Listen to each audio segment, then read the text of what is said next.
back sa 3D shop, guys. Nakakatapos lang namin ng ano ngayon. Ayan, Subscoop. Ito ba? So, ayun. Bali, sa mga nagtatanong kung maganda ba si Subscoop, yung Targa na 10-inch, 4 ohms. Ayan. Bali, parallel connection niya, 8 ohms na yung ano niya, impedance, dalawa. So ngayon, subukan natin. Hindi pa tapos yung baksak. Okay, yan. Sound check lang. Try lang natin yung Targa, maganda rin ba yung output. Balik tayo para sa sound check. So yan, eto na guys, check natin kung maganda ba ang tunog. Of course, maganda tunog. So ngayon, ang titignan natin yung impact ng Targa. Wait lang, hanap tayo. Ito na. Let's see.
Maganda naman, maganda actually ang kanyang output.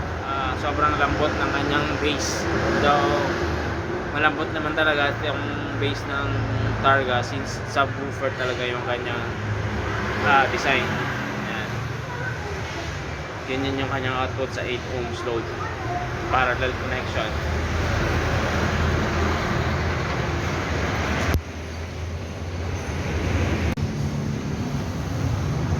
Yan, bali correction lang pala sa sinabi ko kanina regarding dun sa parallel connection na 4 ohms plus 4 ohms. Bali 2 ohms load na siya ngayon. Yan. Harap tayo ng ibang music.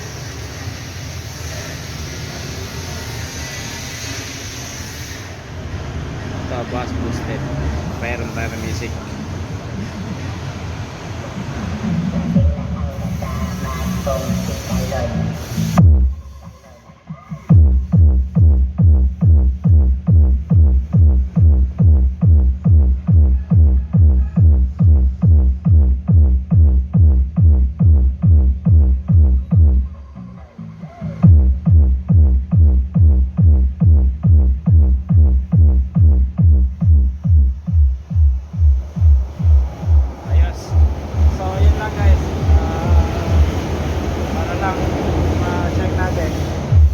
Targa na 15 inch pag sa Subscoop siya nakalagay. So thank you guys for watching.